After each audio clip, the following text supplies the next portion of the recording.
তাহলে টাকা দিচ্ছে না? কালকে আমাকে 1,000 টাকা মেরে দেওয়ার কথা আছে। ঠিক আছে, ক টাকা দেবে তাই বল। ওই 25,000 টাকা মতো। বাহ, এর লেগেই তো তোকে ভালোবাসি। যা তুই ফোন কর গা। এই চুল তো খুব চাইনিজ কাট দিয়েছি, তোর ব্যাপারটা কি তাই বল।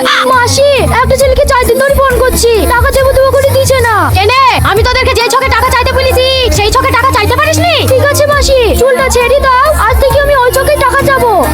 লে ছেড়ে দিনু, দুদিনের মধ্যে আমার অ্যাকাউন্টে টাকা চাই। হ্যালো, হ্যাঁ বলো শোনা, তুমি কেমন আছো?